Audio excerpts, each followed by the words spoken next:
Stellen Sie sich vor, Sie gehen die Straße entlang, und plötzlich kommt ein Leopard um die Ecke. Natürlich ist das für die meisten Regionen Russlands Unsinn, aber für den indischen Bundesstaat Gujarat ist es normal. Vor 20 Jahren ereignete sich in dem Dorf Antoli ein Vorfall, den die Menschen immer noch liebevoll in Erinnerung behalten. Alles begann damit, dass die Bewohner häufig in der Nähe einen Leoparden sahen, mal auf dem Zuckerrohrfeld, mal im Gebüsch, mal in der Nähe des Bauernhofs. Die gefleckte Katze griff die Menschen nicht an, sie schnappte sich nur ein paar Haustiere und tötete ein paar Hunde. Aber auch diese Nähe erschreckte die Menschen, daher beschlossen sie, einen spezialisierten Dienst zu rufen. Die Mitarbeiter des Tierschutzdienstes fingen das Tier, das sich als Weibchen herausstellte, und setzten es tief im Dschungel wieder aus. Ein Monat später begannen die Leute wieder, die wilde Katze zu sehen, diesmal jünger als zuvor. Es schien, als sei es das Junge des vorherigen Weibchens. Als die Jäger erneut in das Dorf kamen, um die Katze wieder in den Wald zu bringen, hörten sie eine unglaubliche Geschichte. In einer Familie, die am Rand des Dorfes lebte, gab es einige Kühe, und der Besitzer bemerkte, dass ein junger Leopard zu einer von ihnen kam. Zwischen den Tieren herrschte Verständnis.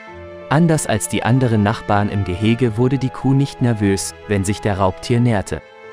Die Tiere lagen zusammen, aneinander geschmiegt. Die Kuh leckte die Katze und diese erwiderte die Zuneigung. Jeden Abend kam die Katze zur Kuh, und sie verbrachten einige Stunden zusammen. Die Besitzer hörten sogar das Schnurren der Katze und das Schmatzen, wenn die Kuh sie mit ihrer Milch fütterte. Ihre Beziehung ähnelte der Vorstellung, dass die Kuh sich als Mutter des Leoparden sah und dieser als ihr Kind.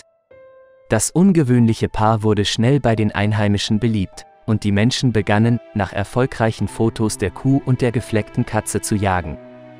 Die Dorfältesten fürchteten den Leoparden nicht, da man sie in Gujarat oft trifft, aber sie befürchteten, dass das Raubtier ein Kind angreifen könnte. Aus diesem Grund beschlossen sie, das Tier einzufangen und dem Beispiel seiner Mutter in den Dschungel zu folgen. Dies gelang jedoch nicht so einfach wie beim ersten Leoparden, da die Katze sehr vorsichtig war und nach Treffen mit der Kuh für mehrere Tage verschwand.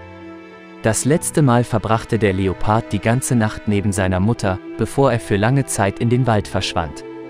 Das ist ein wunderbares Beispiel für die Freundschaft zwischen Tieren, und es ist bei weitem nicht das einzige. Liebe Freunde, wenn euch das Video gefallen hat, setzt ein Like und abonniert den Kanal.